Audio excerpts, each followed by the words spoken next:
चित्रा एक आजाद ख्याल की लड़की थी। उसके इस स्वभाव से सामने वाले को लगता कि उसके साथ कुछ भी किया जा सकता है। समीर को भी यही लग रहा था। चित्रा प्रेम के केबिन में उसके सामने वाली कुर्सी पर बैठी अपने लैपटॉप पर कुछ काम कर रही थी। वह प्रेम के केबिन में इस कारण से आई थी कि उसके केबिन का वाईफाई काम नहीं कर रहा था। चूंकि ऑफिस में सबसे ज़्यादा वह प्रेम के निकट थी, इसलिए उसके केबिन में आकर काम कर रही थी। प्रेम को उस वक्त थोड़ी देर के लिए किसी काम से बाहर निकलना था।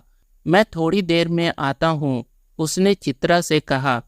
कोई तुम्हारे पास तुमसे बात करने आया है तो तुम उसे छोड़कर जा रहे हो, चित्रा ने इस अंदाज से कहा।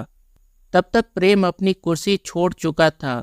वह चित्रा की कुर्सी के पास पहुंचा, उसके कंधों पर अपने दोनों हाथ रखे और एक झटके से उसके गालों पर किस कर लिया। चित्रा चौंक गई। यह मुझे बिल्कुल पसंद नहीं है, चित्रा ने नाराजगी जताई।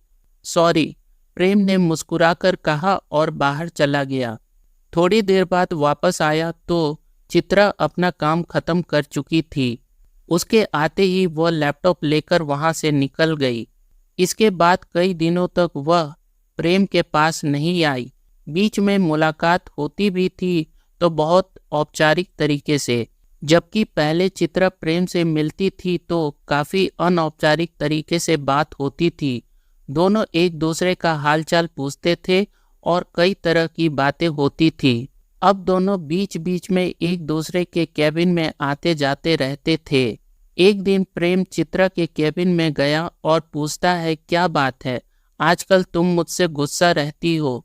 मैंने सॉरी बोला था ना।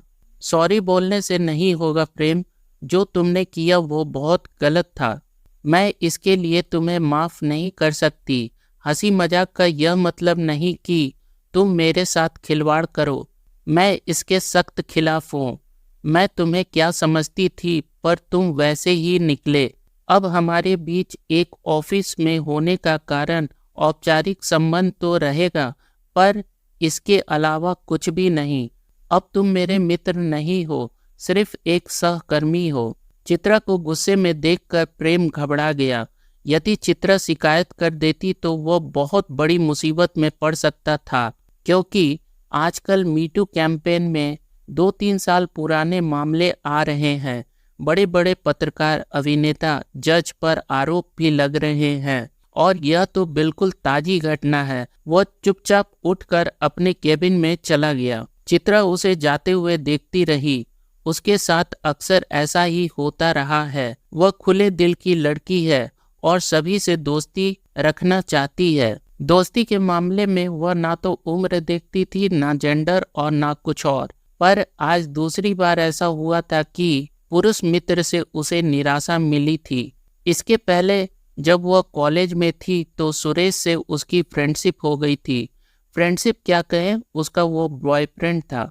काफ़ी दिनों तक दोनों साथ रहे। दोनों एक दूसरे को प्यार करते थे और शादी भी करना चाहते थे, पर घर वालों की रजामंदी नहीं होने के कारण शादी नहीं हो पाई। सुरेश में इतनी हिम्मत नहीं थी कि वह घर वालों के विरुद्ध जाकर शादी करे। उसमें हिम्मत थी, पर जब सुरेश ही इसके लिए तैयार नहीं था तो फिर वह क्या करती। शादी नहीं हो पाई थी, पर दोस्ती तो थी।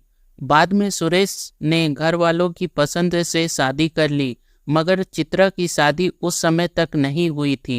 एक दिन सुरेश उसके घर पर पहुंच गया और उसके साथ जबरदस्ती करने लगा। उसकी हरकतों से ऐसा लग रहा था कि वह आज सारी हदें पार कर देने के इरादे से आया है। जब उसने शोर मचाने की धमकी दी तब वो वहां से भाग गया। चित्रा को उसके बाद सुरेश से नफरत हो गई। इस बीच चित्रा की शादी हो गई थी और एक बेटी भी थी, लेकिन फ्रेंडशिप करने का तरीका उसका वैसा ही था।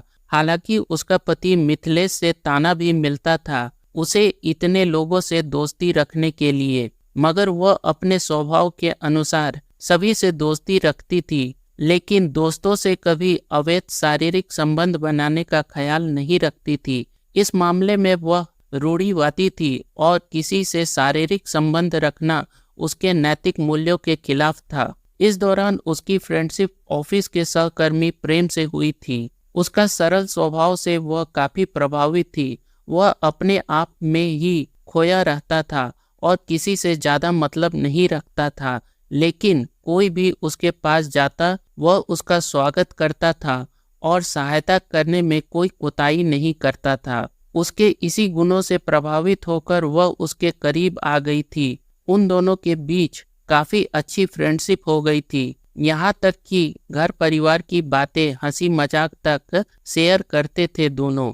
मगर शायद चित्रा के खुले विचार का अर्थ प्रेम ने गलत लगा लिया और वह सोचता है कि चित्रा उसके साथ शारीरिक संबंध के लिए राजी है, और जैसे ही चित्रा के करीब जाकर उसे छूता है तो वह उसका कड़ाई से विरोध करती है। प्रेम डर कर वहां से जाने लगता है। तभी चित्रा के मुख से एक शब्द निकलता है, आखिर तुम भी वैसे ही निकले।